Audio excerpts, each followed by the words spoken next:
इस वीडियो में अर्धवार्षिक परीक्षा सत्र 2022-23 का कक्षा 8वीं विषय समाज विज्ञान का लेकर के आया हूँ। तो चलिए स्टार्ट करते हैं। सबसे पहले इसमें देखिए, आप ये विषय कोड दिया गया है 8081 और पूर्णांक है इसका 80 नंबर का। 20 नंबर का आपको प्रयोजना कार्य दिया जाएगा। सबसे पहले आपको अंकों में अनुक्रमांक लिखना है, फिर शब्दों में लिखना है, फिर विद्यार्थी का नाम और शाला का नाम, इतना आप लोगों को लिखना है। तो चलिए स्टार्ट करते हैं। टेल सीमेंस में आप लोगों का स्वागत है और इसी तरह का वीडियो देखने के लिए डिस्क्रिप्शन में लिंक दिया गया है और प्रयोजना कार्य का भी डिस्क्रिप्शन में लिंक दिया गया है, वहाँ से जा करके आप देख सकते हैं। तो सबसे पहला प्रश्न है, देखिए इसमें भारत का मानचेस्टर है, इसका राइट आंसर हो जाएगा सूरत।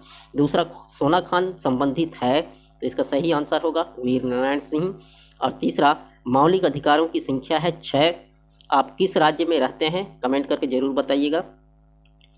तांबे का अग्रणी उत्पादक देश है चिल्ली, इसका सही आंसर होगा। ये छत्तीसगढ़ बोर्ड का रियल प्रश्न पत्र है जो आप लोगों का होने वाला है। सुनहरा रेशा से अभिप्राय है, इसका पटसन हो जाएगा। और लघुत्तरी प्रश्न में देखते हैं, हैदर अली कहाँ का शासक था? ये मैसूर का शासक था। हैदर अली मैसूर का शासक था। गुरु घासीदास जयंती कब मनाई जाती है? तो ये 18 दिसंबर को मनाई जाती है। 9वां प्रश्न है, संविधान क्या है? तो इसका आंसर होगा संविधान नियमों का संकलन है जिसमें हमारे देश की व्यवस्था की रूपरेखा एवं हमारे सामाजिक आदर्श लिखित है। 10वां प्रश्न है, FIR क्या है? इसका आंसर होगा, यदि आप किसी घटना की शिकायत या किसी बात की सूचना पुलिस को देना चाहते हैं तो पास के थाने में जाकर घटना की प्रथम सूचना लिखवानी होती है। इसे अंग्रेजी में FIR या फर्स्ट इंफॉर्मेशन रिपोर्ट कहते हैं। 11वां प्रश्न है, पेट्रोलियम को काला सोना क्यों कहा जाता है?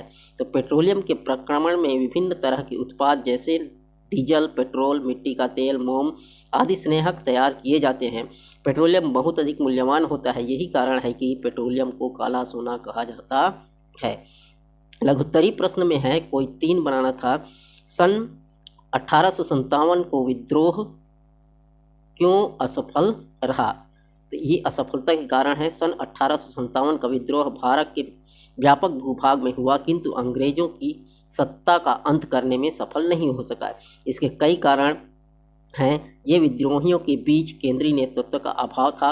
विद्रोहियों के पास पर्याप्त मात्रा में हथियार नहीं थे। इस समय शिक्षित वर्ग एवं अधिकांश रजवाड़े विद्रोह में शामिल नहीं हुए। यह विद्रोह भारतीयों के लिए प्रेरणादायक सिद्ध हुआ। इससे भारतीय जनता में राष्ट्रीयता एवं संचार चेतना का संचार हुआ। साथ ही अंग्रेजी शासन को भी बहुत धक्का पहुंचा। टिप्पणी लिखिए।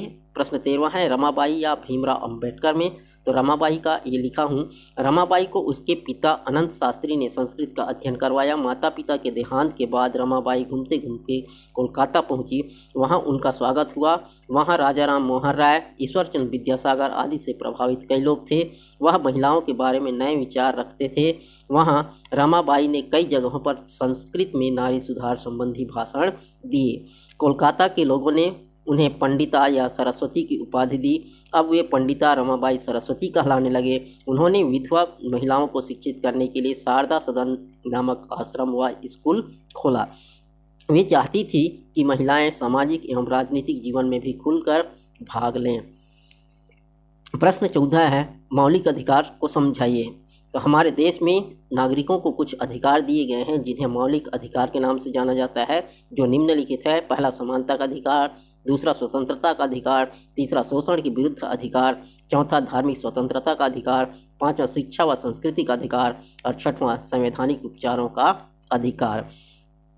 प्रश्न 15वां है, जनसंख्या संगठन से क्या तात्पर्य है? तो इसका आंसर हो जाएगा, जनसंख्या संगठन जनसंख्या संरचना को दर्शाता है। यह जनसंख्या संगठन जानने में सहायता करता है कि कितने पुरुष हैं और कितनी स्त्रियां हैं, वह किस आयु वर्ग के हैं, कितने शिक्षित हैं, किस प्रकार के व्यवसाय में लगे हैं, उनकी आयु का क्या अंतर है, स्वास्थ्य की दशाएं कैसी है का अध्ययन करते हैं। और प्रश्न 16वां है, दीर्घोत्तरी प्रश्न में से इसमें भी कोई 3 बनाना था। ब्रह्म समाज के संस्थापक कौन थे? उनके कार्यों को लिखिए अथवा कंडेल सत्याग्रह पर प्रकाश डालिए। तो यहाँ पर कंडेल सत्याग्रह को लिखा गया है। कंडेल सत्याग्रह, छत्तीसगढ़ के धमतरी जिले के कंडेल ग्राम का सत्याग्रह देशव्यापी हो गया। धमतरी के पास महानदी के तट पर रुद्री नामक स्थान है, जहां माडमसिल्ली में भी इसी नदी पर बांध बनवाया गया। इससे नहर निकाली गई जिस पर सरकार कर वसूलती थी। इसके लिए 10 वर्षीय अनुबंध करना पड़ता था। यह राशि इतनी अधिक हो जाती थी कि इस राशि से किसान अपने ही गांव में सिंचाई के लिए एक विशाल तालाब निर्मित कर सकते थे। अतः किसान उन अनुबंध के लिए तैयार नहीं थे। अंग्रेजी प्रशासन ने जबरदस्ती कंडेल ग्राम नहर में पानी छोड़ दिया। किसानों से हर्जाना वसूल करते हुए अनुबंध के लिए बाध्य किया। पानी चोरी करने का आरोप भी लगाया। ग्रामवासियों को सत्याग्रह करना पड़ा। पंडित सुंदरलाल शर्मा, नारायण राव मेघावाले एवं बाबू छोटेलाल श्रीवास्तव इस आंदोलन के सूत्रधार थे। सन 1920 में संपूर्ण जिले में एक साथ आंदोलन शुरू हुआ, किंतु अंग्रेज नौकरशाही नहीं इसकी परवाह करते हुए रकम वसूली हेतु कुर्की वारंट जारी कर दिया। ग्रामवासियों के सभी मवेशियों को कुर्क कर लिया गया। शासन पशुओं की नीलामी करके धनराशि प्राप्त करने की योजना बनाने लगी। बाजार के दिन गांव-गांव में पशुओं की नीलामी हेतु ले जाया जाता था। हर गांव में बोली लगाना तो दूर, ग्रामवासी उन पशुओं के नज़दीक तक नहीं जाते थे। जनता में राष्ट्रीय चेतना आ रही थी। शासन को इससे भारी निराशा हुई। कंडेल में यह सत्याग्रह 5 महीने तक चला।